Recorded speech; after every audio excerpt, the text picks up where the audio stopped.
Hey, it's Brian. Hey, it's... Oh, no. Oh, God. It's Barry. And it's Nate. Oh, God. And welcome to the Collecti-Bros podcast.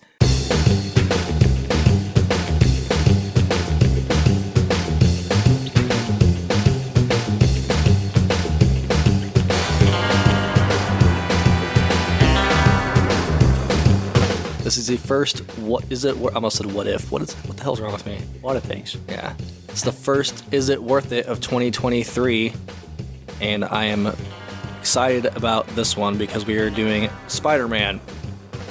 People often refer to it as Spider-Man 2000 since there's like 800 Spider-Man games, you know. I thought it was Spider-Man 1999. 2000. Yep. Eversoft. But it came out in 1999, right? 2000. What? Yeah. I know. I thought it was 90s also. My childhood lies in my head. I think it's a bunch of shit. Everywhere. I don't know about that. But, And you're right. Never mind. this is going to be a little different episode. Episodes past, we focused on one game or one version of the game. This one's going to be a little different. We're going to look at every port from this game. So there is a PS1 version of the game I think most people are familiar with. N64, Dreamcast, technically a Game Boy Color game. That's a different game. We'll briefly gloss over that one. PC and Macintosh.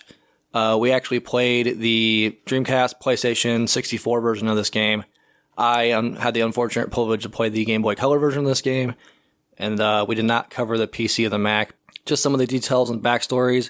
This is an action-adventure game, I guess is the best way to categorize it. Platformer, if you will. 2000s, late 90s, early action game.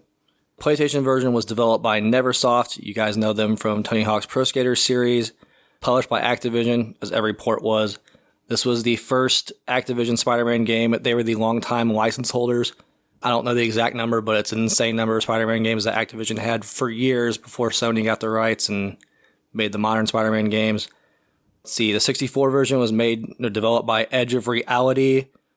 They got this job easily from doing the Tony Hawk's Pro Skater ports for N64, so they obviously already had the Neversoft connection. They also made a 2008 Sega Hulk movie game. If anybody, it's a cool little Marvel connection there. Not a bad game. Treyarch did the Dreamcast version of the game. You guys know them from Call of Duty Black Ops series, but they also developed the Spider-Man movie games from the Tobey Maguire, Sam Raimi era. Grey Matter Interactive did the PC port. They don't have a lot of work. Might know them from the Quake 2 expansion pack, The Reckoning. Westlake Interactive did the Mac port. They did a lot of Mac ports. Again, it's easy to see why they got the job. They did the Unreal, Max Payne, Halo ports for Mac. Vicarious Visions did the Game Boy Color version of this game. You guys will know them from Marvel Ultimate Alliance 2. And then they did a ton of portable ports for licensed movie stuff. As far as release dates, the PlayStation 1 and the Game Boy Color version came out the same day. September 1st, 2000 in North America. Europe was September 15th, 2000. The N64 version came out November 21st, 2000 for a worldwide release. Dreamcast was April 19th, 2001, almost a whole year later. In Europe, it was June 29th, 2001. The Windows version came out late 2001, September 17th in the US. And then the Mac version came out all the way in February 2002. A couple interesting cliff notes, and we'll dive right into the game. This game was built on the Tony Hawk's Pro Skater engine, obviously being developed by Neversoft.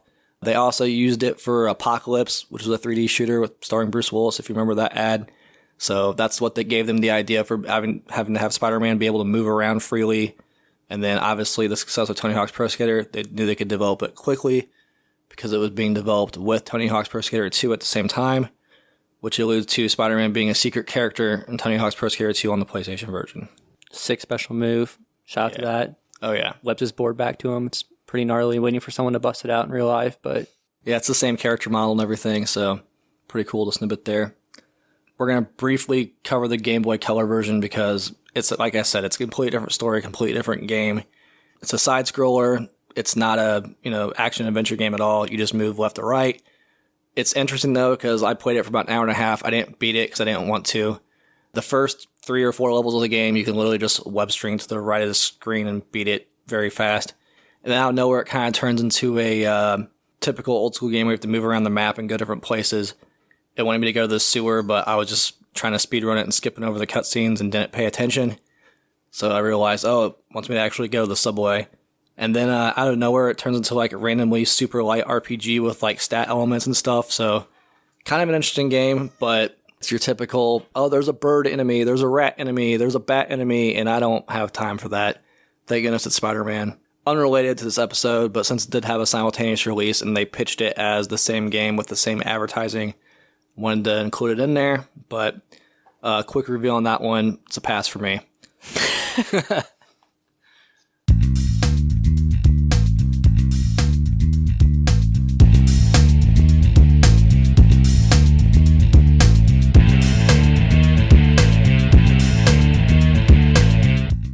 So let's head into the story.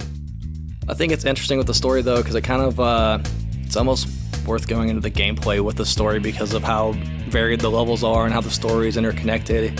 But I can do a quick notes version. Story in a nutshell. Story in a nutshell. So it starts out the game. Peter Parker and is visiting Doc Ock's expo. It's a reformed Doc Ock. He's trying to show off some kind of new technology. Doppelganger Spider-Man appears on stage and steals it. While this is happening, Peter Parker's like, hey, that's not me. Last time I checked, I was Spider-Man. He bumps into Eddie Brock. Eddie Brock gets so pissed that he drops his camera and it breaks that he turns into Venom. Like, a little bit of overreaction, pal, but it's all right. So you're swinging off, and you chase after the imposter Spider-Man. Black Cat stops you, and she's like, hey, there's a bank being robbed, and there's, like, gas all over the city. So you swing towards the bank. You stop the bank robbery. Black Cat again's like, Rhino's tearing up the power plant. That's out of order. Hang on. I got notes for a reason. Fuck. Story in a nutshell. Spider-Man gets framed. He has to prove that he didn't steal stuff, and then he has to go fight bad guys, a.k.a. Doc Ock and Carnage. It's a super 90s like comic book story. Yeah, the story's not like the most amazing thing ever. It's serviceable, though. It's serial boxy, but video games from 2000s or late 90s should kind of be serial boxy. You know what I'm saying? Like, right, and it's interesting, too, because it's the first, like, 3D original superhero story for a game. You know, every other adaptation's either based off of a movie, based off a comic arc. This feels like a 90s era Spider-Man comic, and that's something I do enjoy about it. Even the cameos, like there's tons of cameos. It feels like straight up 90s Spider-Man.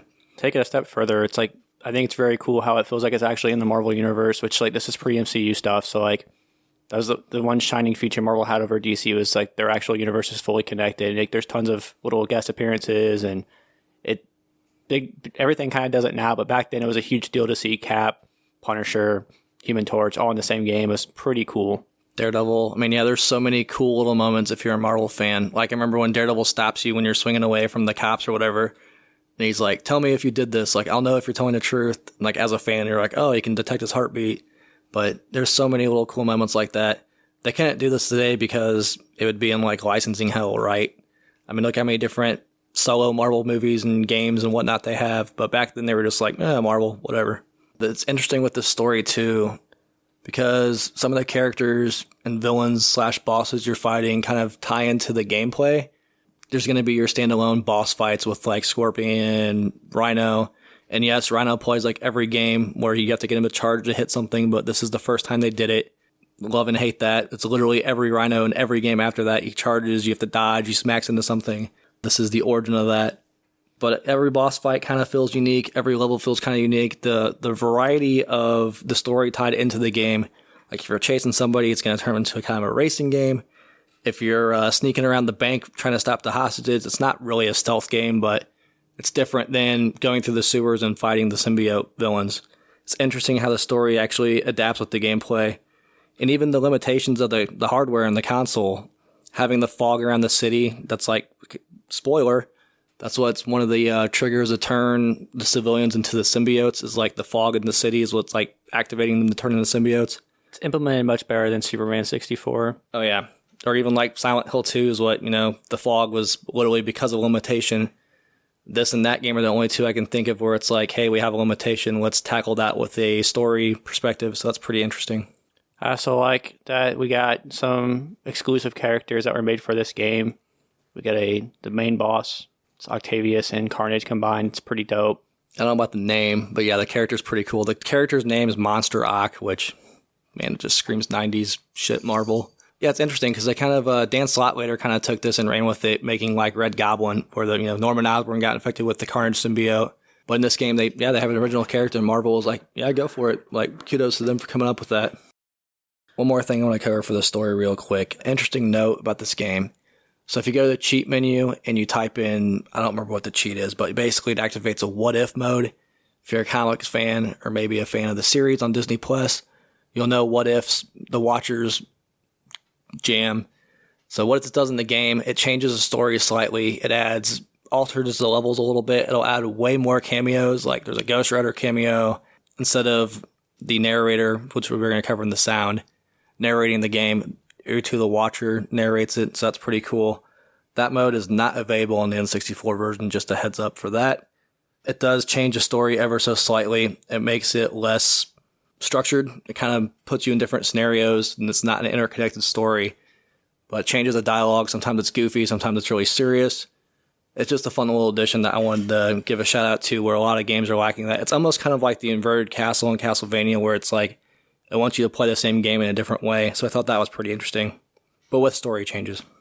Meanwhile, the story being pretty straightforward and almost cereal boxy, I did enjoy it. It seems like fans of actual property made the story. I don't know who actually wrote the story for this game, if it was someone over there or if it was an actual comic person, but it feels very much like a love letter.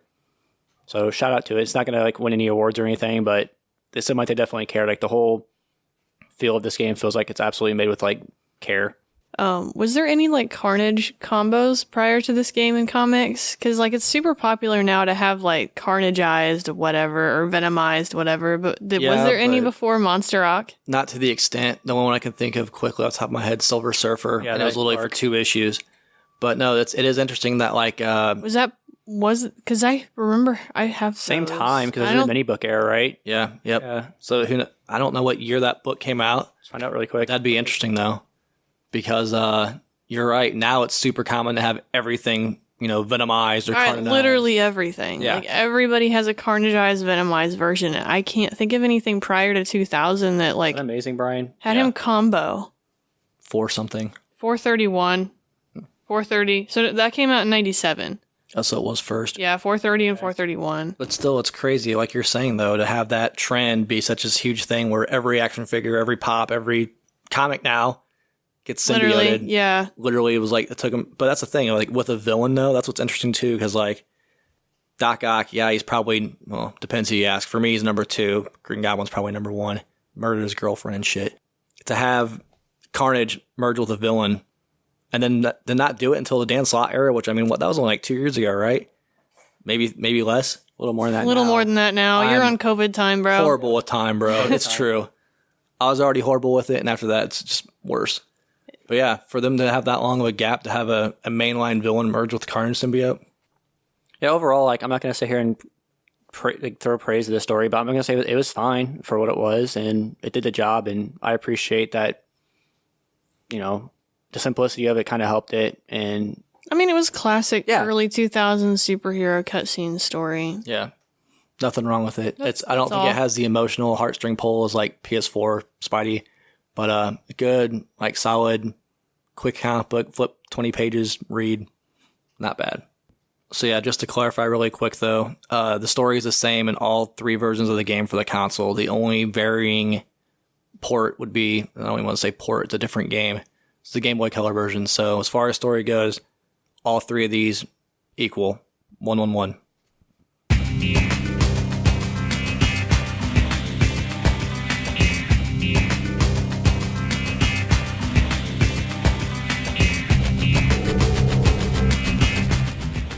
So let's head on over to the gameplay / controls. As far as the gameplay goes, like we discussed previously, it's an action-adventure game, platformer if you will. You do jump from rooftop to rooftop sometimes, so it's a platformer. There is a good variety of level design / gameplay in this. Overall, yeah, it's a third-person 3D action-adventure game, which is such a broad term. But you're walking around, you control Spider-Man. You're swinging around, you control Spider-Man the whole time. But the interesting thing is, like I said previously, based on the story, if you're chasing a character, for example, there's a scene where Venom kidnaps Mary Jane, and Spidey chooses to go fight Rhino first because Black Cat tips him off that like Rhino is tearing up a power plant. And he gives a cool Spider-Man speech where he's like, hey, I gotta do this I gotta be Spider-Man first over Peter Parker, which aces. After you beat Rhino, you're kind of swinging around to FMV, and Venom's like shows up out of nowhere, and you gotta chase him to his lair where he's got MJ. There's like a meter on the top of the screen where it's ahead, and you're getting closer, and you swing towards them. It's not open world. Every level, I guess you'd say, is very like objective based, where it's like rescue the hostages, catch Venom, defeat the boss. But it's interesting because it feels like it's almost open, but it's very, very linear unless you're indoors. I guess it's a little different. But like when you're swinging from Venom, there's alternate buildings you can jump on. So it does feel kind of opened up, but it's very much like a linear path. And that's what kind of shrinks the story down. They didn't have the capability back then to do the open world Spider-Man games that we're used to nowadays. The story's linear, I suppose, in terms of you have to do this chapter and this chapter and this chapter. Usually within the chapters, whatever area you're in are pretty open, considering it's almost like arena style. Yeah.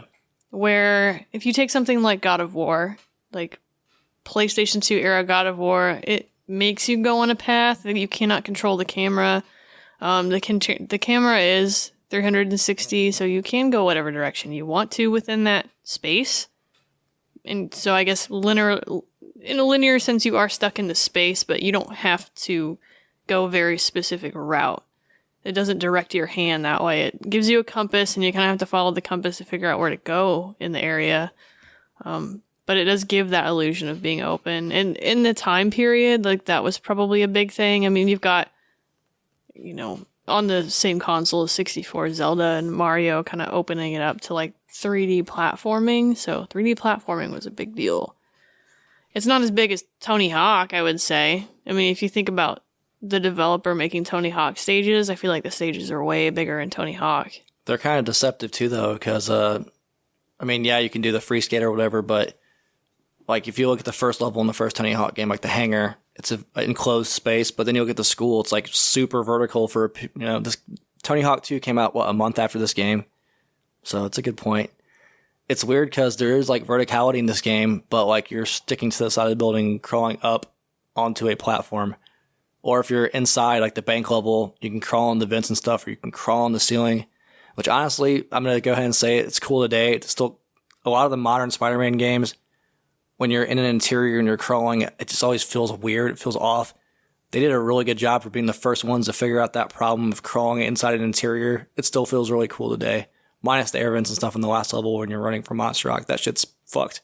But like the bank example, like when you first time you stick to the top of the camera, if you will, and it pans down, that still looks great, still feels great. Oh, when you mean you sling up to the ceiling? Yeah, like when it shows you like... Yeah, so when you sling up to the ceiling and you're crawling on the ceiling, the camera is looking down on the floor, but the ceiling is transparent. Right. So you can see where you're going, and you can still see what's under you, and it's not doing like camera collision against a wall. Right, so like modern Spider-Man example, Amazing Spider-Man 2, when you do that, it's like broken, doesn't like... Transparency's not working. It's a mess, man. They did a really good job with being the first ones to figure that out. Like, phenomenal job on that. I still think it's one of the like smaller things that people overlook about this game, which you don't think would be like a big issue, but for them to figure out the first time, nobody's sticking to it. Shame on the rest of the developers. Treyarch, for the most part, going forward. Kind of going back to the level design really quick. Sorry, we can edit it wherever it fits best, but I like how it's linear, but it's open enough to give you a sense of exploration. Like, I remember at the time, like, I was blown away with, like, the scope of the game. Like, holy crap, like, you can see the skyline. Like, obviously, you can't just go swing in any buildings. Usually, you'll fade out. But even the indoors, like, they feel, like, similar to Tony Hawk, where the environment feels interactive. Tony Hawk, obviously, it's if you can trick on it, grind, manual, ollie, whatever. But this, like, it all feels like I can stick to that. I can swing to that. It has the same kind of hook to it, which I really appreciate. I'm a huge fan of both games, obviously, but just wanted to shout that out. I think they did a very smart level design in this game. Oh, yeah. I mean, if you compare, like, PlayStation, the big, like, Spyro style versus Crash Bandicoot, like, Crash Bandicoot is a linear play style. Mm-hmm. It's a little closer to a Spyro, where there's places that you aren't aware that you can get to until you discover it, and then you find secrets in there and stuff, so... It's kind of, early in that style of we have a platformer where there are secret areas because it wants you kind of to explore them and find the power-ups or whatnot, but it it's nothing like the Game Boy one's closer to Crash style. So it's interesting. I think when people say linear, they think of like, oh, you have to go down this path. Like this is linear, but it doesn't make you feel confined, if that makes sense. Yeah. That's the best way to put it, I think. I think like arena, like Barry said, it's kind of the best way to put it. And there are, you have to go from one space to the next and has a loading screen and a transition or whatever because it can't load a space that big. So it's got those, you get to the doorway and then it loads the next part. So it's interesting though, because they did a good job of hiding some of the loading screens too. The one that comes to mind is when you're in the sewers and you're stuck to the ceiling and you have to wait for the water to rise and crawl. You're literally crawling in a straight line, but the camera presents it at an angle. So it makes you feel like you're progressing in the level, but clearly it's just loading, future assets or deleting backwards assets. And they kind of did the same thing with the swinging too. Like if you're going towards the screen, it does a good job of like swinging towards these and not building a bunch of the assets behind you or saving them to help with that. They did a really good job of like cleverly hiding load times. But yeah, also you bring up the collectibles, secret areas and whatnot. The collectibles for this game are awesome. There's plenty of comic book covers to collect. There's secret suits, alternate costumes that have different stats. Do the costumes and suits give you different powers or just some stats? of them. Some of them do. So like, for example, the Peter Parker suit, which God, what a boring one to start with, but it's the best example I can think of. You only get like 2 web cartridges with that one as opposed to like 10 with a normal Spider-Man suit. Stupid. Yeah, exactly. But speaking of web cartridges, Does it not have pockets? I don't know. Where's the more than a Spider-Man costume has? The Spider-Man costume has 10. That's what I'm saying. Yeah, you only ain't get 2. got no pockets on that boy. I don't know. But another cool thing to bring up, speaking of web cartridges, like big shout out to this game for being one of the few Spider-Man games I can think of that actually has web cartridges. Because, love the Tobey Maguire movie, but it kind of ruined things with that regard. This is literally the only game I can think of off the top of my head where it's like you have a limited number of webs because you have to carry web cartridges. Like, as a Spider-Man nerd fan, I think it's awesome. I can't think of another game that has web cartridges. They usually just give you unlimited webs or just don't talk about it. Or it's like a meter that slowly regenerates. Yeah. Yeah. Which is bullshit. It's not comics accurate. It's all right. No, it's cool. I mean, nice the comics now still use web cartridges. Did they retcon it? Technically. Was it how deep down a rabbit hole do you want to go? What's the simple answer, Brian? Simple answer really quick. So the Sam Raimi movie was the first one that had the idea of like it's something he produces. When they did Heroes Reborn, Spider-Man didn't die, but somehow they brought it back to Brian, we want the simple answer. Okay. Does he have them right now? Yes Does he have them right now? He's got cartridges. In continuity. As of this moment, in continuity, yes, he has thank you. All right. But for a while in the comics, he didn't. Just clarify.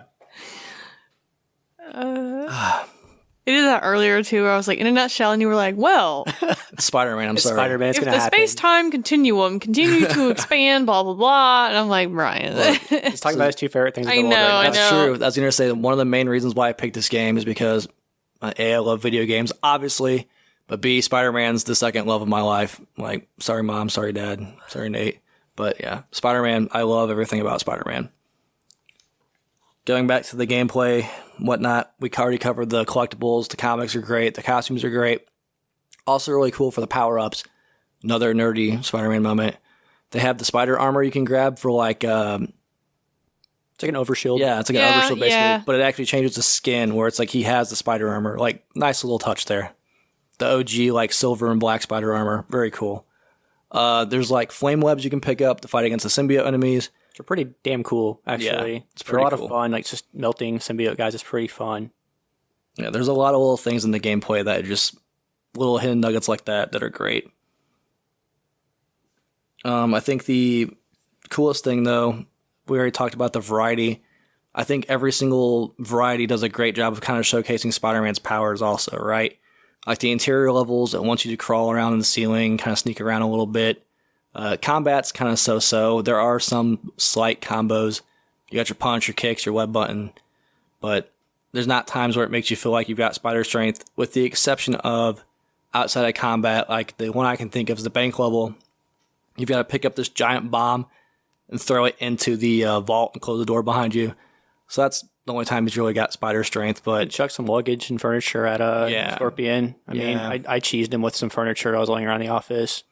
right, but all the levels they utilize your Spider-Man powers, right? It's just like a nice little touch. Like you were saying earlier, Nate, you can tell people who give a shit about Spider-Man or love Spider-Man made this game. It wasn't just like a cash grab. Like it's got some heart into it, man.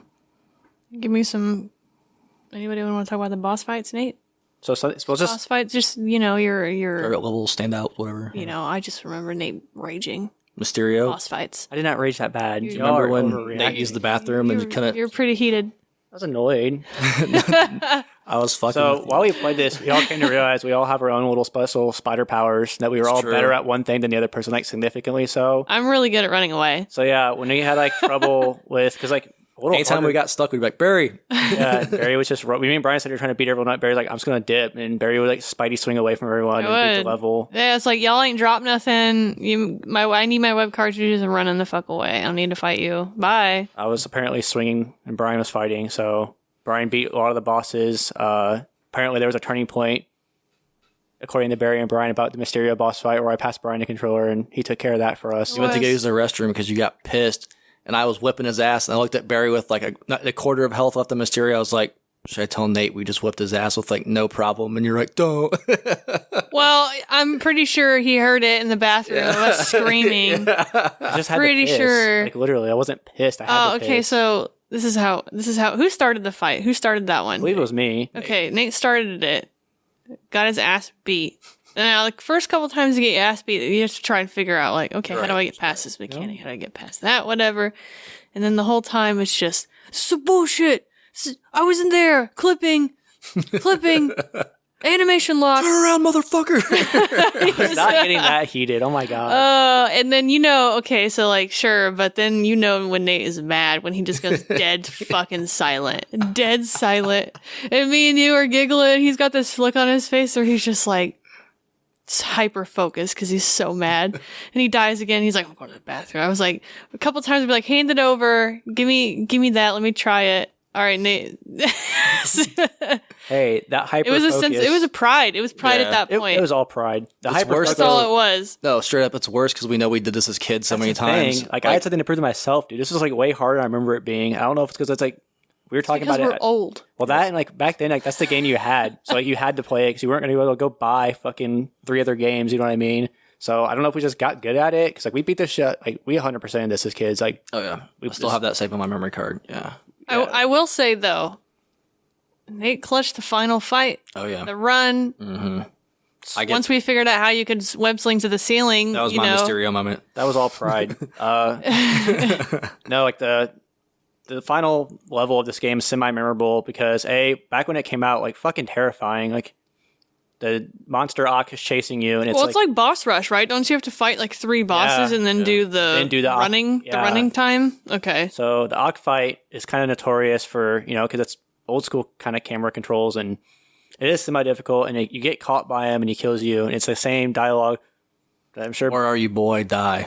Yep. So it can get a little frustrating for people, but the hyper focus came in clutch and I ended up beating that level for everybody. But the boss fights, they're varied enough. I feel like everyone kind of semi-memorable. Mysterio one's very cool. That's the one that kind of stands out to me, even though it was causing me problems because he's gigantic and he's like, you have to jump up and down between 3 different layers, like his head, his body, and his legs, and hit weak points on him. And and then you could go drop down to a 4th on the. That's true. It was actual tippy toes. Yeah. And like the scale of that was really impressive for the time. And like, I just remember it being a really cool moment playing it, even when it was new. And even now, I'm like, damn, it's like pretty impressive scale and like how seamless it is to go up and down the layers. And all the bosses didn't feel like reskins. Like there was the sort of boss fight with like Venom where he's got, MJ captured and he's got the water vent turned on, and you have to make sure that he'll disappear and then reappear in random spots, and you have to hit him.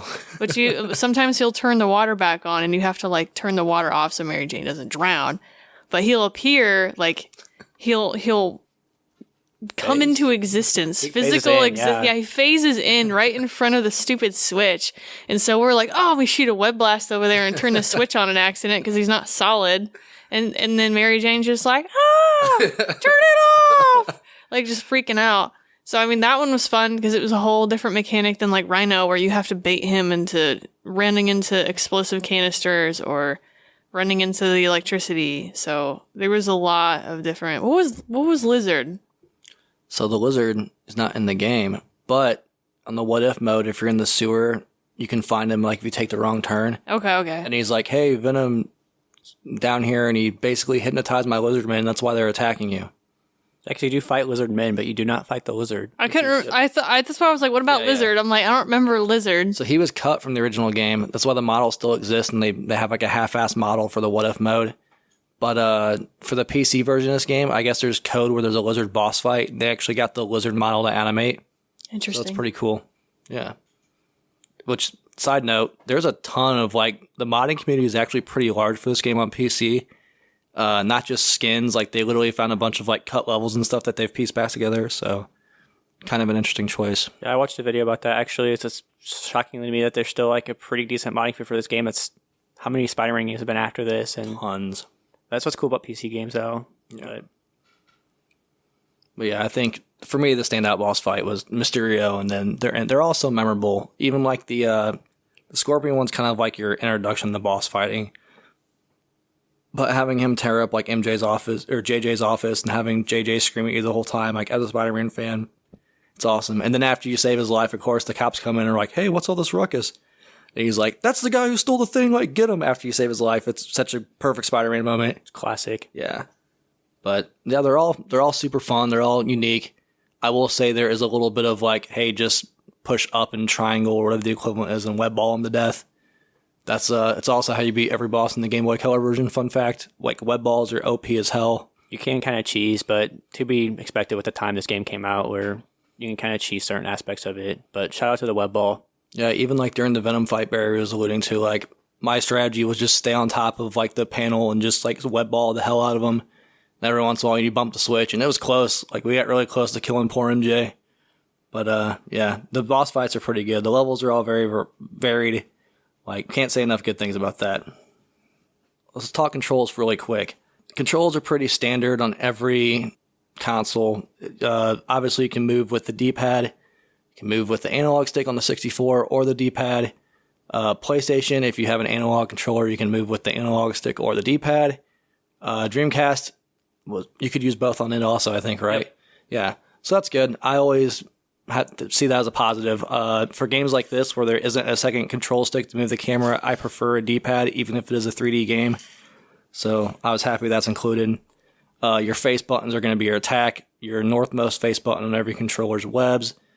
Your west button, I guess, would be punches, and your south button's kick. The 64 uses the C buttons for those.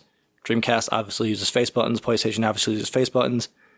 Swinging, it's all in the triggers of the controller. It's the bumper on the 64.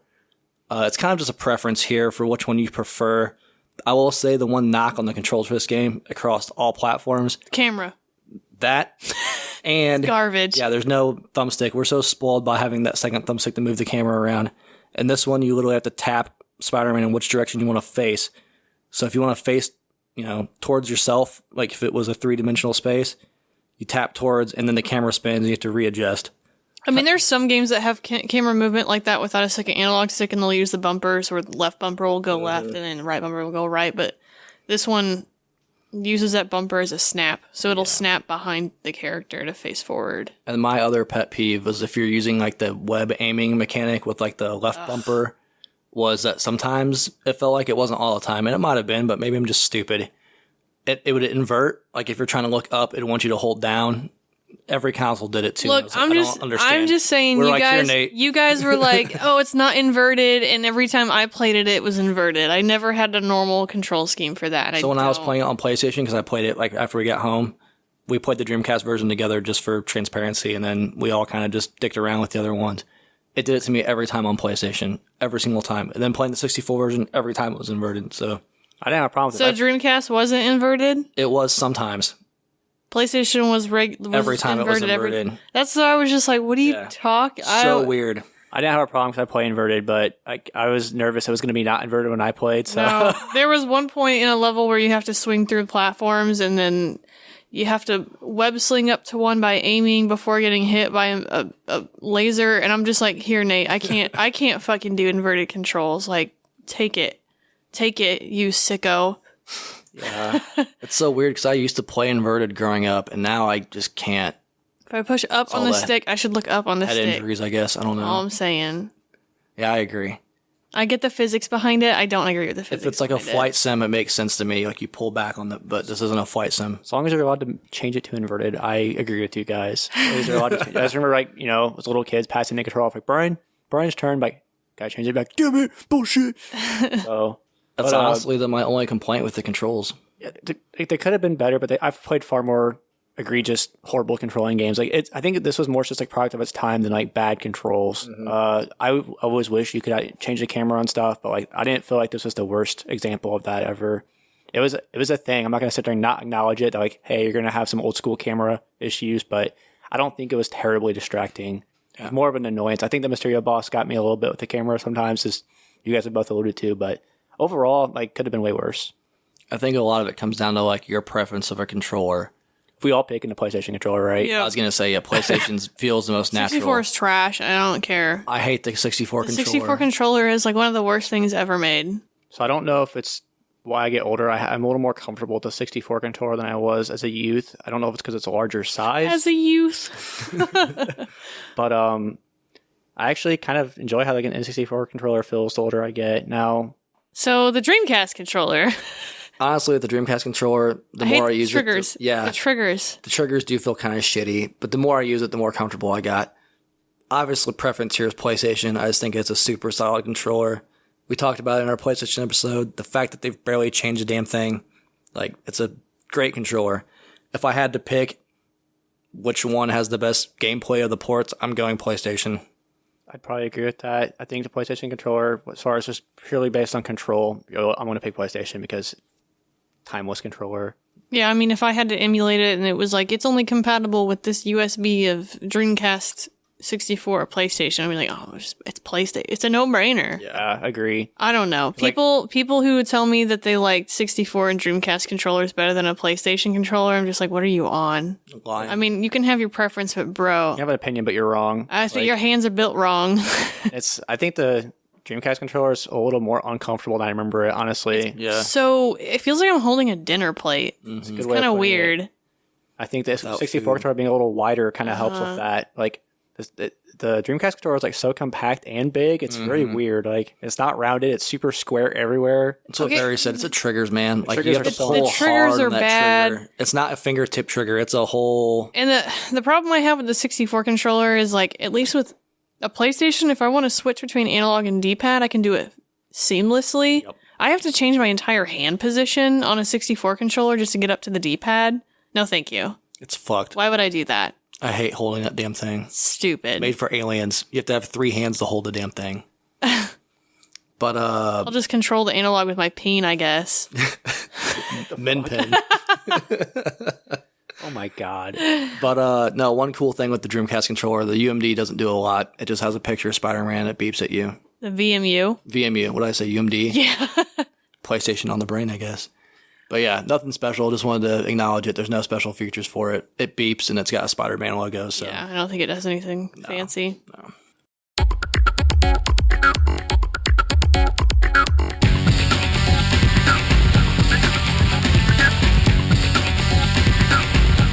Let's move on to graphics. Dreamcast graphics are the best. Case closed. That's it. Absolutely. I was going to say the Dreamcast version that has actually unique character models, the faces are the biggest thing that's noticeable. Spider-Man himself, you can actually see webs on the suit. So it's Dreamcast version's really impressive. And I get it came out like a year later, so they had more time to do it. It looks great. Like, even the buildings have different textures.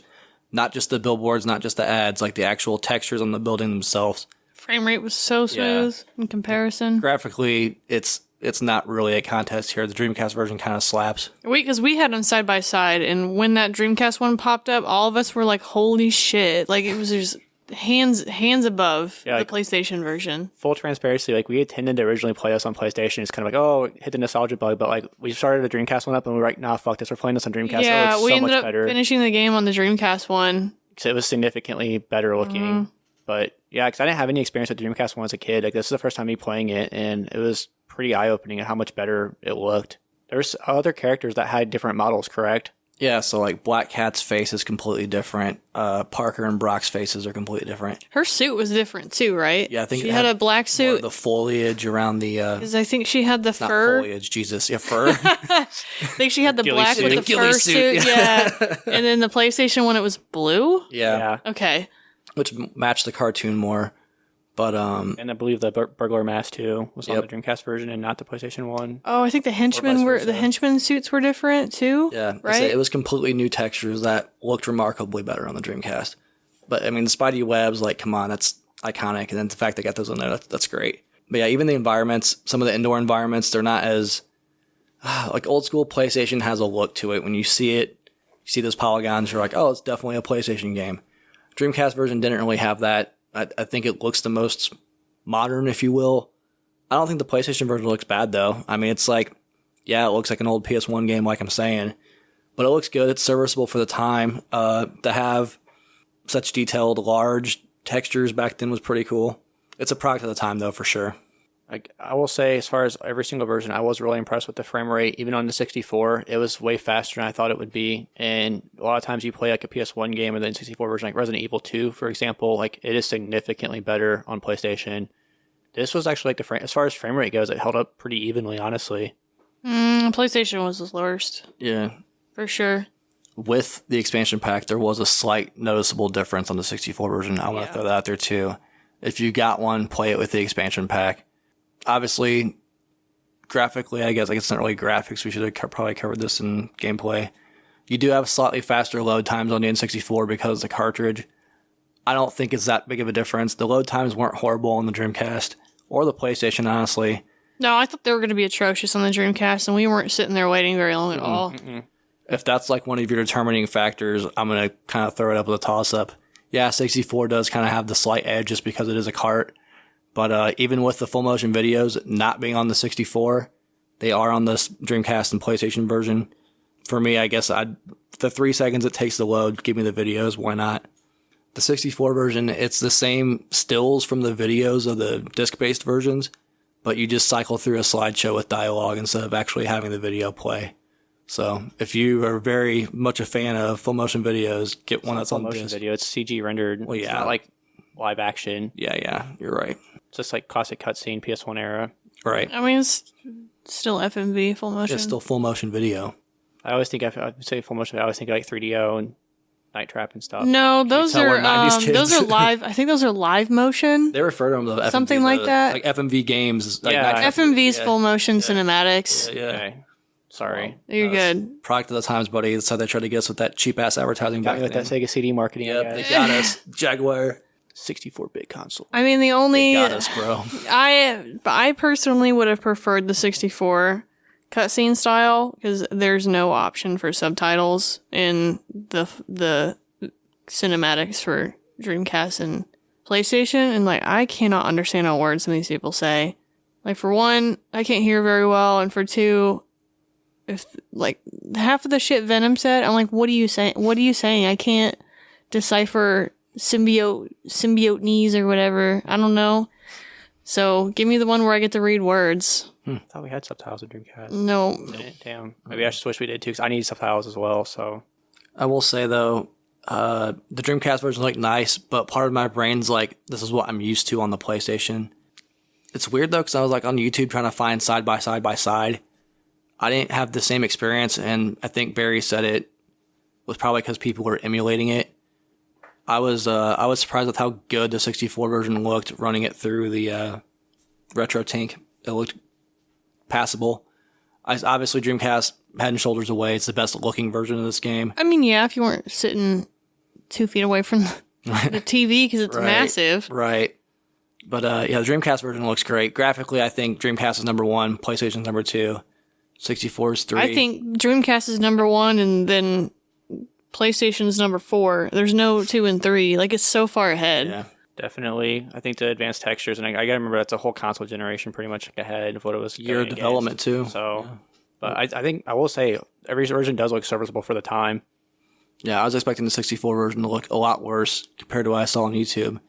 And then we threw that card in and I was like, why did people shit on this so bad? Sound's a different issue with 64, but graphically, it's passable. It does what it does. Side note here, just want to bring it up for the PC version. I didn't play it. Apparently, there's graphical issues and bugs on the PC version, but obviously the mods can fix that. I was going to say overall, I guess it's more of like a character design thing than graphics, but I like how almost every single character had like the classic look to them. Yeah, except for Scorpion. Well, these are their debuts in definitely this era of gaming, but Scorpion's the one that had kind of like a... Yeah, that 2000s for the time, costume. it was accurate. It was, when those issues were out, he was doing the blue and green instead of like the classic Scorpion, but I don't know. I appreciate the classics. I'm a 616 Marvel guy, so... For sure. Yeah, same. Even to have like classic Cap and classic Punisher, like white boots, go-go boots Punisher. I mean, for some reason, the Black Cat character model in the Dreamcast one looked way better. Yeah. Just looked busted. The foliage. Busted in the Sony one. I was like, hold on. What happened to your face? What happened to the booty? The booty's gone. What full out. It's very like... Full on for the Dreamcast one. Yeah. You want, regardless of price, you want primo graphic best one to play. It's going to be the Dreamcast one. Agree. Yeah, I'm blown away with the Dreamcast version. I'm super glad I have that.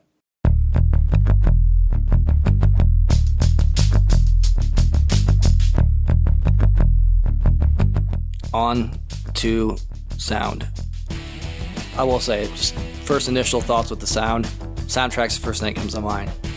Absolute fucking banger of a soundtrack. Interesting soundtrack too, for a number of reasons. Absolute banger? Yes. Slaps. It's got Slaps. some funk. It's got some... I mean, rock. okay. It's like a electronic, kind of like new metal. I don't remember it very well, so Oh, man. that It's got doesn't some good correlate to funky- banger to me. It's interesting too because it's very dynamic. Like it'll change if you're having combat. It'll like pick up or change slightly. A lot of it though, it's interesting because it's a lot of samples that go on the loop, which you think would be shitty, but actually it's pretty great. And the samples, obviously, I said they'll change the dynamic based on combat, based on swinging. There's not very many of them. The guy who composed the soundtrack is the one and only Tommy Tallarico, which... Is it actually him, though? That's the thing. I don't think it's actually him. We say, oof. I mean, yeah, that's the controversy. If it is him, he did great. If it's not and he stole it for somebody else, which it's been known to do. Yeah. Definitely been known to do. If I had to put money. It's interesting, though, with the soundtrack, too. I guess it's in licensing hell. Like, if y'all want to use this on your streams or your YouTube videos, no one's going to copyright strike you because it's tied up in legality hell. So Tommy Tallarico himself has a claim on it. Marvel has a claim on it. Activision has a claim on it. Neversoft's defunct. But they also had a claim in it as well. So, literally, you can just play this however you want, whenever you want, in all of its beautiful looped glory. It feels very out of time, but... in a good way. It matches the game perfectly, I feel like. Overall, I think the audio, like you get your thwips and your punches feel weighty. They did a really good job with pretty much everything in this game, honestly. Level design, sound, animation, graphics, like top notch, boys. Yeah, I think the soundtrack's a standout for me, but I think the voice work's pretty solid too. I think having a lot of familiar voices helps out. They have a pretty solid voice cast. You got Rino Romano, Spider-Man. He's the guy, if you're a cartoon Spider-Man guy. He's the one that did Spider-Man Unlimited's voice. So I think a lot of people in our age group kind of associate, if you're reading a Spider-Man comic, it's kind of the voice you hear, right? I mean, for me, I'm a 94 Spider-Man cartoon guy, but still a solid choice. Jennifer Hale of Mass Effect fame and many, many other projects for Black Cat and MJ. So it's pretty cool. Other projects. Yeah, a few other. Couple. Mass Effect all the way. Also, the same actor. The new Bayonetta. Oh, yeah. That universe is Bayonetta. Oh, God, don't. Jesus. So much drama in the sound department here. Bayonetta, Tommy Tallarico. Also, shout out to, they used the 90s cartoon Doc Ock voice actor. I'm going to butcher this name. Efron Zimbalist Jr., but the voice of Doc Ock in the 90s cartoon, so that's why he sounds the same. Pretty cool. Huge fan of the 90s cartoon. It is like my generation's Spider-Man. A lot of similar voice actors that you're used to from the Spider-Man cartoons. I absolutely love the 90s cartoon, so that's very cool for me. lot of people pulling double, triple, quadruple duty on the sound from it too, and doing a good job of. I mean, that's usually how it is in voice acting. People be playing, I mean, look at Sean Schimmel. Not Sean Schimmel, I'm sorry. Can't remember his fucking name. Homie that does Vegeta and Piccolo and everybody else in fucking Dragon Ball. He's credited for like 40,000 fucking characters in one thing. Right.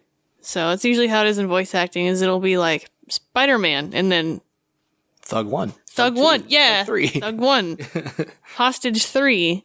I think the biggest standout here, though, for sure, the narrator. The game's narrated by Stan Lee, and that just adds so much to it. Like the very first voice you hear Stan Lee narrating the story, it's awesome. And obviously you've got the Watcher if you play the What If version, but very, very cool to hear Stan. So the N64 version of this game, it's got some of the music in the incorrect places. There's a section where you go to the underwater base of Doc Ock / Carnage, and it's playing music from the city levels. So that's something to keep mindful of. There's actually less voice lines in the N64 version as well. But as far as like the PlayStation and Dreamcast version, sounds great. I don't think there's a major difference. I'm not an audio expert by any set of means. I mean, listen to both of them. It sounds fine. It looks fine. Like, which version came out first? PlayStation. Okay. So they're trying to take a CD-based game that they're like, we have all the space in the world. We can do whatever and cram it onto it. Okay. So we didn't... That makes sense. We couldn't get sound to come out of the RetroSync for the 64 when we played it. But I've heard it's kind of got a compressed... Listening to it on YouTube, it's kind of hard to tell, but it did sound a little more compressed. Which you'll have that. I know. Yeah, I don't think it was like, oh my god, this is horrible or anything. Standout, obviously, disc-based sound's going to win every time. And even just having more voice lines, having the alternate audio for the What If version, I'm going to give Dreamcast and PlayStation the lead on that one. I also want to give a quick shout out to the original 1960s animated Spider-Man theme being covered in the original game as soon as you start up on the start menu, covered by Apollo 440. Don't know anything about that band, but that's who did it. It's like a rockin', almost like surf rock, band. Electronic cover. They're from the UK apparently, but pretty cool cover. Of the times for sure, but still pretty cool. The 64 version of the game also, it lets you, if you enter a certain code, you can actually like play the samples of the music from the menu. It's the only version that lets you do that, which is interesting. So if you're a huge music guy, buy the 64. No, I'm just playing, whatever.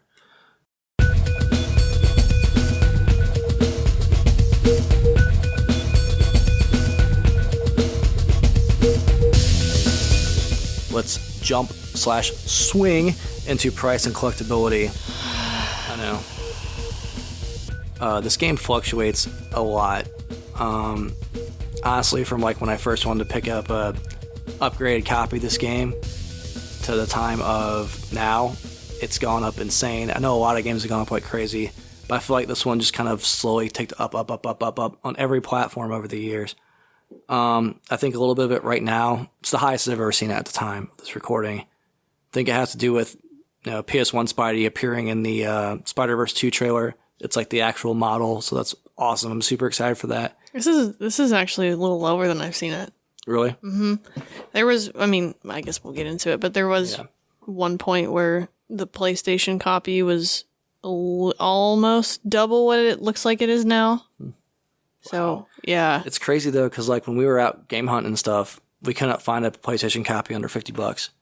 And it's like, online, you can find them, Well, I mean, you got to think, though, that pricing, who knows how long that's been priced that way, and that's a little under what it did used to be. Yeah. I remember, a lot. Obviously, you'll get into how much each is worth, but I remember the PlayStation 1 being upwards of 60 at one point.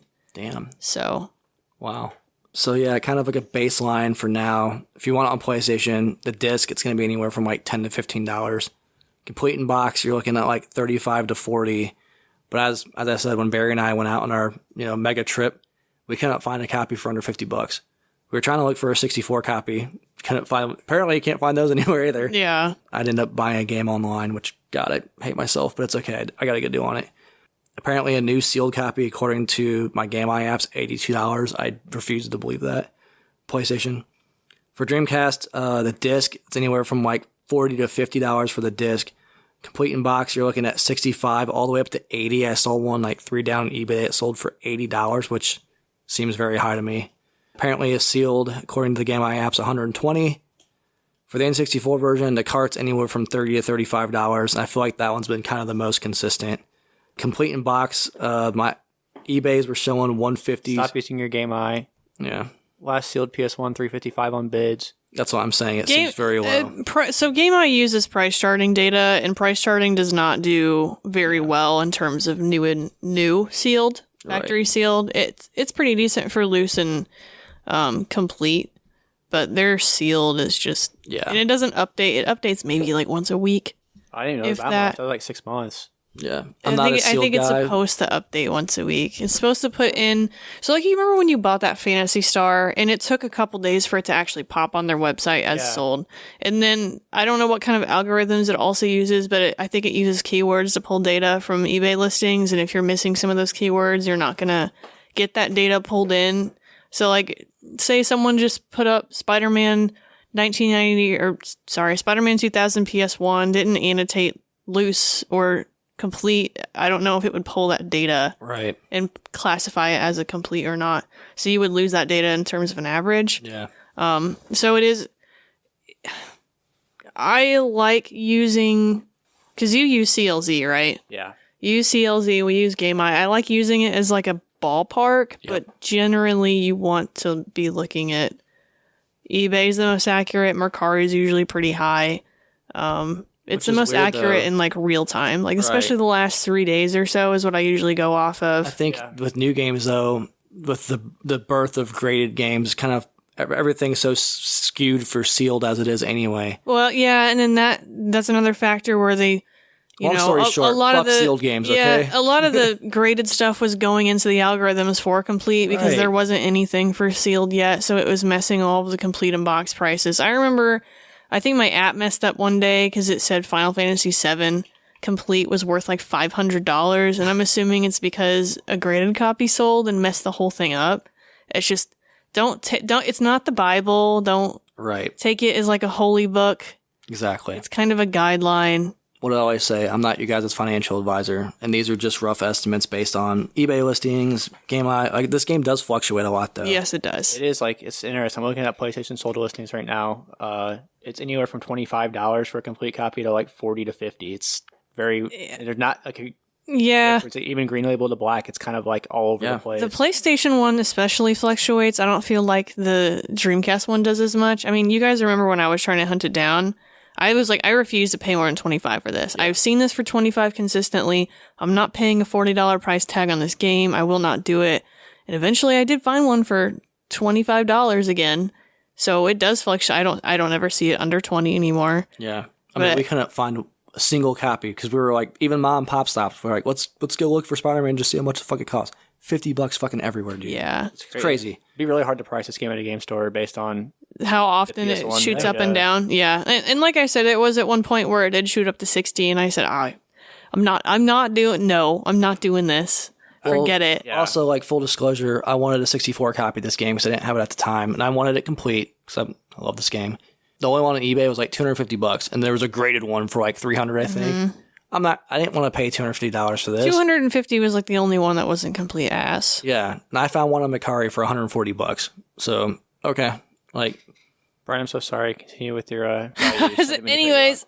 Huh? Continue with your values. I didn't mean to cut you off. I'm sorry. No, you're good. Saying the sealed ones are a little inaccurate. I didn't want to like sabotage the... Yeah, and I'm not a huge sealed guy, but I was going to say, if you find me a sealed one on PlayStation for $80, let me know, please, because I'm going to grab it. Yeah, they're going for about $300 right now, sealed. Yeah, because even the Game Eye says Dreamcast 120. Like, hey, I'll buy a sealed Dreamcast one for 120 also. 400-ish. Yeah, I'm sure. But yeah, 64 cart, like 30, 35. Complete in box, I've got it to 140 to 250 because that's just what I saw. Pretty scarce. I don't see it complete in box a lot for sale. I'm happy with my purchase at 140. I think it's in great shape. The box is in good shape. The manual's in good shape.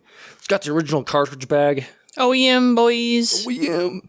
But yeah, and apparently sealed 300 on 64 Wolves. The Game Boy Color version, just to bring it up, I know it's not 100%, but cart's like $10, $15. I got my complete in box copy for $30. I saw one sell on eBay for $50. PC version, it's the cheapest option. I don't know what it goes for on Steam or if it's even on Steam. I know it's readily available. You can buy the disc for like $10 off eBay. So are we looking at about 40 complete for PlayStation, about 60 complete for Dreamcast? Closer to 70, honestly. A little higher, 65, I saw something a couple like sell that. for 80. I'm like, 70 to 75. Okay, so 70. So we have a $30 price jump, and then complete in box for 64. We got about 150, 200. Yeah, that's but just accurate. the cart's pretty. How much was just the card again? Like 20 30 bucks? 25, 20, 30, 30? Okay. 35, that range. So All over the fucking place. Really hard one to sit there and pinch a value down, but you kind of average it out. well, I mean, 64 has an unfair advantage. Well, unfair disadvantage, I suppose, in terms of complete, because it is cardboard. Yep. So anything that's a cardboard box is always going to be more Oversized, in terms of complete. Exclusive manual, oversized, original art. You can't just swap the manual with it. Just for transparency's sake, the last sealed 64 won 700 on bids. Yeah, I'm I good. don't care about sealed. Just throw it out there. He said it. I was just Yeah. You don't buy it and then rip it open. listen. I hate sealed games. I got rid of all mine, so I just think it's interesting. Y'all see sealed shit on my shelf because I ain't played it The yet. only version of this game, the only version they left this game is the PC version. I think there's one on eBay with the box for $50. Is it a big box? Yeah, it's big box. Okay. Big box PC games are a little in the league of their own. Just like so. the disc and the jewel case, you can get for like $10. Okay. But again, I kind of want every version of this game. As far as sales figures go, I don't know how accurate this is. I got this from VGCharts.com. The PlayStation version sold 3.13 million. Not surprising. Yeah, it's not a greatest surprising hits. at all. Yeah, it's a greatest hits. It's a iconic PS1 game. N64 version 0.53 million, surprisingly lower. Also came out later. You get, I think that has a lot to do with it. 500,000 units for 64, and then 3.4 for 3.13 for PlayStation. Yeah, 3.13. So okay, so 3 million. Significant. Yeah, And then what was Dreamcast? no data. No Well, data. You gotta think it's probably low. I mean, it's fucking Dreamcast. Like, If I had to guess, it'd be less than 64. yeah. Probably. Yeah, I mean, 64 for the small library it had was a lot more of a popular console than Dreamcast. I mean, Dreamcast kind of died pretty quickly, unfortunately. Poor Dreamcast. Yeah, I know. But I mean, that's kind of, it usually reflects that, especially with ports that are across multiple platforms and platforms that don't do well versus a PlayStation 1. Is PlayStation 1 is always going to have more units, and generally it's always cheaper. And you gotta think, it came out a whole year later on Dreamcast. Like, some of the hype was already gone, you know? Everybody already had one on the PlayStation. Right. So It's the greatest hit. Green label, for fuck's sake. Also, interesting note, according to VGCharts.com, 7th best selling Spider-Man game of all time. And we know how many different versions. There's movie tie-in games. The fact that this thing's still in the top 10 is pretty impressive. especially for the time. Yeah. I mean, video yeah. games are so much more commonplace in households and culture now. And look how big Marvel was a couple years ago. Yeah. And Marvel was like, We're talking 90s bankrupt. Marvel when Marvel they was were like, bankrupt when this came everyone out. was like, fuck comics. We're not Yep. doing this shit no more. This is all hot garbage. super impressive. The game reviewed extremely well. I think that helps. I still think the game holds up great. Still a lot of fun. One of the main reasons why I wanted to pick this game is because I had this like awesome childhood memory of how awesome this game was. And I was like, I gotta see if this holds up. And the port idea just kind of came into mind because it was like I didn't have a 64 version of it. I had the Dreamcast version I always wanted to play. So I was like, let's kind of compare the ports and look at that. Yeah, as far as value, anybody got thoughts on which one they think's, the best bang for your buck, or which one they prefer to get, which one you have that you don't? I have multiple thoughts. What do you got, Barry? I don't want to ramble the whole time. I can go on forever, but go ahead. It really comes down to a personal taste. Mm-hmm. Because I didn't have this game, I've been looking for it. My childhood memory was the second game, and I thought it was the first game for the longest time. And then I said, "Wait, where's Electro?" I grew up on PlayStation. Like, I wanted it on PlayStation. Like, that's my Jimmy Jam. I think the PlayStation copy is the best option if you don't have it and you're not like a purist almost. Where if I was more into Dreamcast and more into like, I want the best version, the Dreamcast one to me is absolutely worth that $30 increase. Mm-hmm. It's hard to see it in a video on YouTube if you want to pull two tabs up and pull up the PlayStation versus the Dreamcast graphically, but like seeing it in real time, graphically playing, and then the frame rate side by side, like it's just leaps and bounds better. But Some people don't have that $30. Some people don't have the Dreamcast. So you know what? The PlayStation, especially being more readily available because there's a lot more copies out there. And you know what? CDs get trashed really easily. I mean, like, how many kids had a copy of Spider-Man? Like, kids don't take care of their shit. I still have my childhood copy. And it's probably shit. Rip. Yeah. So, like, especially if a kid got their hands on a Dreamcast copy, that thing's like toast. So finding a clean copy of that's going to be difficult as it is. But I mean, if you want the best version, Dreamcast is the way to go. I feel like the price is reasonable for being $70. If you don't care about best version, you just want it and you want to play it and you don't want to buy into a Dreamcast and all other stuff, like PlayStation, hands down. Yeah. Leave the 64 one alone. That's like budget. Like, you want to play it, you only have a 64 and you buy just the cart. Yeah. Do not buy this game complete in box.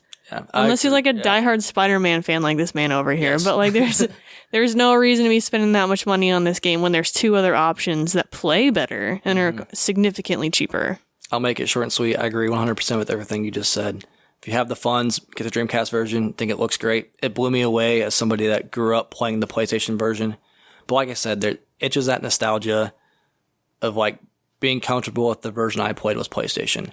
Like I said, I still have my childhood copy. It sits next to this nice copy I have. It's beat up. It's missing the manual. It's just pure nostalgia from on PlayStation, but I think it's the best overall bang for your buck. If you've got 30 extra bucks to squeeze out and you have a Dreamcast, grab the Dreamcast version. Looks superior. Controllers, End of the day, I got used to it. Yeah, that's a good point. Like, the controller, you get used to it. Like, the whole time I'm just sitting here wishing like I had a Sony controller in my hands. Shit just slick, man. But I was like, if I have, you brought both over and we both popped both of them in, which one did we end up beating? It was the Dreamcast one. So if we didn't have the Dreamcast one, we would be perfectly happy playing the PlayStation copy. But it's like, I don't know, when you got generic brand ice cream and then the Blue Ribbon or whatever the fuck it is. Blue Bell. Blue Bunny. Blue Bunny. Whatever it is. Whatever. The nicer ice cream. I'm going to eat the nicer ice cream. Right. Okay? Like, that's what's going to happen. Am I going to sit here and drink regular generic cola next to a Coca-Cola can? No, sir, I'm not. I'm drinking a Coca-Cola. That's right. The Dreamcast is the Coca-Cola of soda is the Dreamcast one. Yeah. I think the 64 version gets a lot of flack online, and seeing the side-by-side videos on YouTube, I was kind of like, oh, this is clearly the shittiest version, but after popping it in, if you're just a cart guy, I think it's a perfectly serviceable option. Yeah, like you're saying, there's the Coca-Cola versus Sam's Club or whatever. It's a great analogy. RC Cola. RC. Yeah. Give it RC. RC's give us some liquor at least. But there's regions in the country that like stand RC Cola. So that's true. That is true. Yeah. Maybe there's 64. I don't stand RC Cola. Yeah. If you do, get out of here. Like, I'm sorry, but like Coca-Cola is better. Yeah, it's king. It's better. It's the secret Krabby Patty formula. Right. Y'all are plankton. Get the fuck out of here. It's the Coke that's in it. But yeah, 64. I don't feel like it's as negative as everyone says it is. I think it's a serviceable option. If like 64 is your jam, by all means, grab the 64 cart.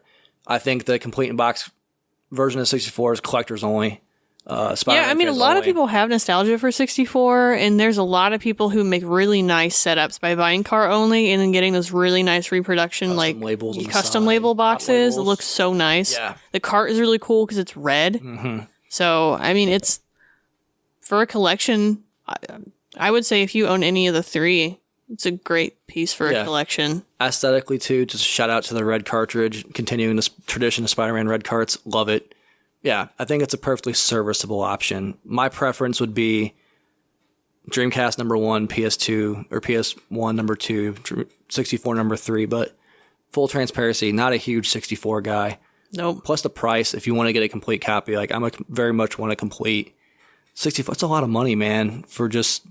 the manual is different. It's taller. It's got 64 controller art, but goddamn, you can play the same game that runs a little better, looks a little better. Did it come with a poster? No. Is there any version with a poster? Mm-mm. Surprisingly. You know what? Why didn't they release the 64 version and have a mini comic? Yeah, that would have been perfect. Are you kidding me? Stupid. Whatever. I don't. Missed opportunity. I don't know nothing. Nate, what are your thoughts? You guys pretty much covered most of my thoughts. I know. I'm sorry. I'm steamrolling you. no, you're good. Totally Give me fine. eyes. I think that just kind of shows that we universally all agree on this one. Where like, I think if you go just to play it, if you only have a 64, $30 is perfectly reasonable for this game. It's a classic, and I think it's a classic for a reason. It still holds up fairly well. PlayStation, I think this is like a staple of that library. So if you're collecting like, whether you're a full set collector or you're just going for like the hits, you have to grab this game. I think whatever system you mainly play on and it's available for, it's still one of the best Spider-Man games ever. It's still my personal favorite Spider-Man game, honestly. I don't have this on Dreamcast, and after playing it for this episode, I really want this game on Dreamcast now. Yeah, I come in the same boat where like, if I didn't already own this prior to this podcast when we played it, I would defer to the Dreamcast version. I already own this on PlayStation because I grew up with this game and have a huge attachment. I'm also a huge Marvel guy, but like I am going to go out of my way to find this on Dreamcast now after playing it. I wish I could get it for the price Brian got his for, but Yeah. $12.99. I will say this game converting me to buy a Dreamcast over a PlayStation says a lot. yeah, it is that much better of a version though, honestly. And you don't get that a whole lot in games that are like super same platform, kind of the same game. So I'm definitely going to acquire a Dreamcast version. I am a Sega guy. Like, I want the best version of every game. So, like, personally, I don't mind spending $70 for this game. I think it's totally worth that. The N64 one is a little hard of a pill to... I understand why it's double, because it's, like Barry brought up earlier, it's a cardboard box, which anytime you got that, you're gonna pay for it, especially condition. So... Especially Spider-Man. Yeah, I think really the point I want to bring up that you guys kind of didn't... Spider-Man, I think, is always going to hold value. It's such a strong property, and, like, even though we're kind of getting milked, Spider-Man, Batman are always going to stay strong. There's always going to be a built-in fan base for it. So if you're like, damn, I really don't want to spend that much for this, I don't think it's going to ever really not be worth shit. And it's a common game on PlayStation. We're still talking a decent little chunk of change for an extremely common game because it's beloved. It's the Contra effect on NES. Like, that game's expensive because people want to have it, want to play it. I think this will be in the same camp. So I think if you're going to go ahead and buy it, the N64 one's the only one I say, unless you're just a complete set, complete in-box N64 guy, that's kind of a hard pill to swallow, but the rest of them I feel like it's totally worth it. This game holds up well, it plays well. If you're a Spider-Man fan, fits right in. I think overall I'm going to say yes, it's 100% worth it. The N64 one kind of being the asterisk, where I can understand if someone's an N64 collector, wants it, you're going to pay a little more for it because of the property, but there's also, in my defense, there's a lot better N64 games you can buy for $150 in my opinion. But That's the thing. I don't see this pop up a lot. Nah. The complete in Then box. more. Like, I don't see this. as far as like hardly at console all. exclusives, Yeah. Yeah. like I would say if you're going to buy the N64 one, it's just strictly your base towards N64. There's no other reason to buy that one, just to be frank. The red cart is great, but Yeah. Yeah, like you said, you're either a 64 collector, in-box collector, or you're a Spider-Man fan. Like with the Dreamcast version available, it's hard to, like, you're going to pay double for an inferior version.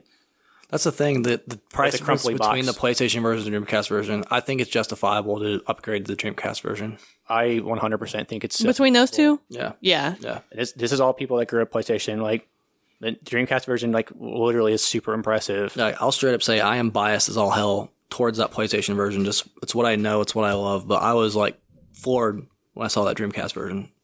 I put it this way: I can definitely, after I take care of my puppers here, I'm going to buy the Dreamcast version this year. It's moved up my list pretty high. I didn't really know I needed it until we played it, so I thought I was fine with just having the PlayStation one. Like, no, I really want this Dreamcast one. Yeah, so overall, I'm going to go ahead and say worth it. Hell yeah. I love this game. Glad I got to play it again.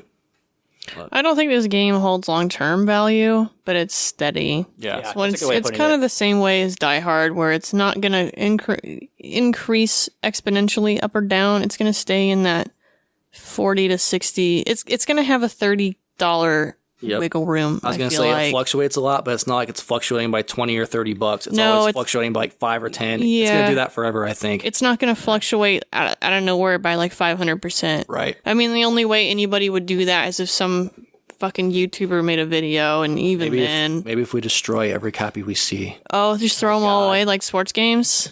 You know, Yeah, stupid. It's our obligation. I could see the Dreamcast one. Maybe it's just for scarcity's sake, but I don't think so. I think it's kind of where it's at. I think when you have a game like that got made this much, you get a price set and it kind of stays there. The way I see it is like pandemic time was like peak price for a lot of these titles, so it's hard for me to see this going above that. That's the thing. It's a greatest hits. It sold a shitload. It's not like it's going to become scarce one day. Yeah. I mean, to be fair, with Nate's point, Dreamcast being a lower print, I agree.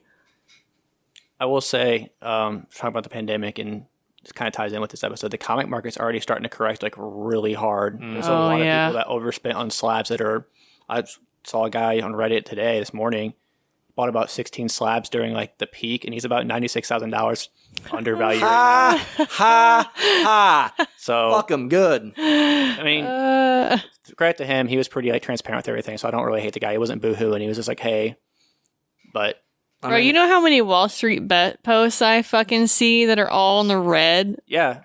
So I think it's kind of suckers. I think the game market's it's correcting a little bit, but not quite drastically as like the comic market did. The comic market shifted like hardcore during the pandemic. Like we actually scored some deals and made some easy money, but video games still kind of staying high. It's kind of correcting a bit with like the controversy around slabs and stuff. Well, okay, I think there is a big difference to be said between comics and games in this time period, because when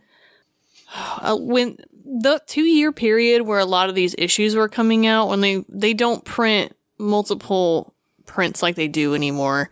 I mean, they used to be spitting out 8th prints or whatever of bullshit, and now they don't. And we went through that period of paper shortage, and so a lot of issues that were coming out that week or that month or whatever, they got X amount and they moved on.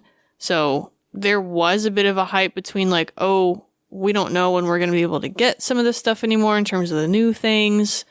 So it's a little different where games, there wasn't really an issue of materials to print. It was just can't get them off of the boats. Yeah. It's not like chips. Chips and paper for electronics is just, that was a struggle in that time period.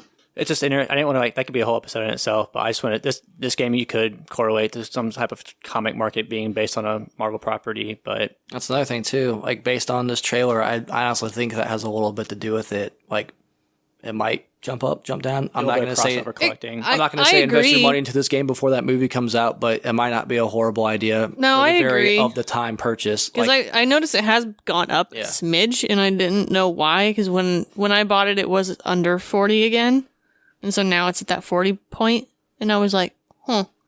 So that makes sense on that little bump because I didn't know he was in the action. I saw the trailer, I didn't notice him. Let's see how involved he is in the film. I think this happens a lot in like the comic market, especially where it's like there's many that were in that trailer. Ain't no there's going to be like a little 3-second, snippet of him.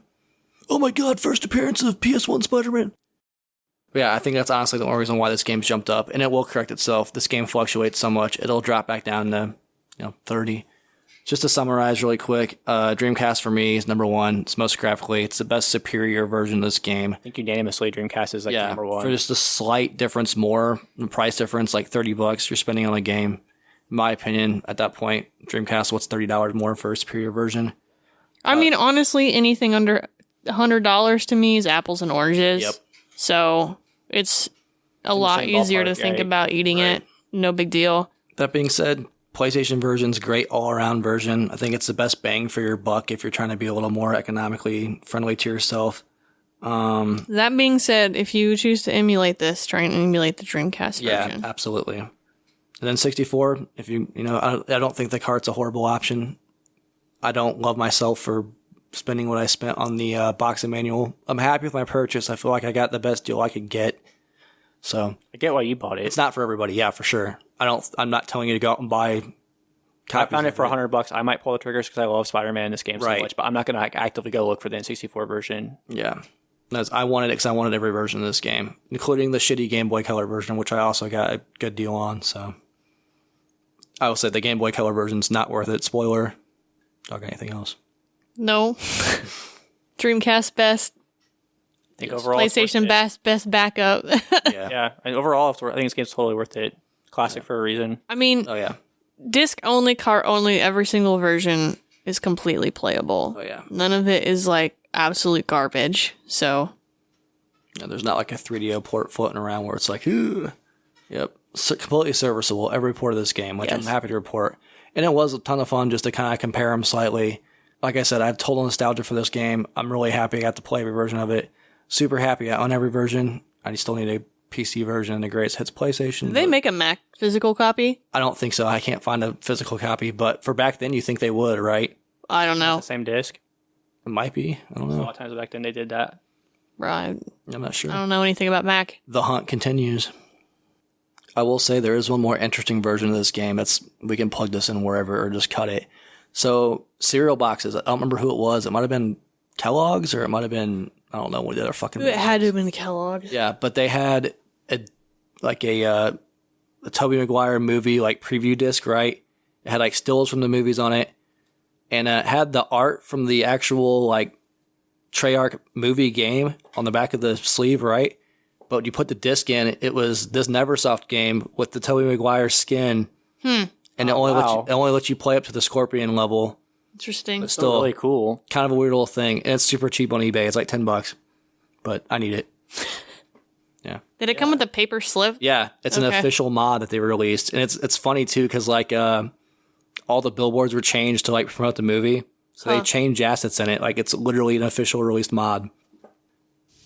I think that wraps it up, guys. Thank you again for listening. I appreciate the support. If you guys want to check us out on our social medias to stay notified, check us out on the Facebook, the Twitter, the Instagram, and the TikTok. We are at Collecti-Bros Pod on all platforms. Barry, what's next in the pipeline? Next episode is a monster collecting game special. Games you may not have heard of that collect monsters. The gist of it is a monster collecting. So maybe if you're interested in that and you want some suggestions that aren't just Pokemon over and over and over and over, tune into that. Yeah, I was going to say, there's definitely more options than just Pokemon, so it's not talked about. You know what? And especially with how trash Pokemon's been lately, maybe you want to switch over to another franchise. Word. We're gonna talk about some. Thank you again, everyone. Always appreciate support. Always appreciate the listening, whatever the fuck. This is hard G listening. I know. I need to poop. All right. Later. Bye.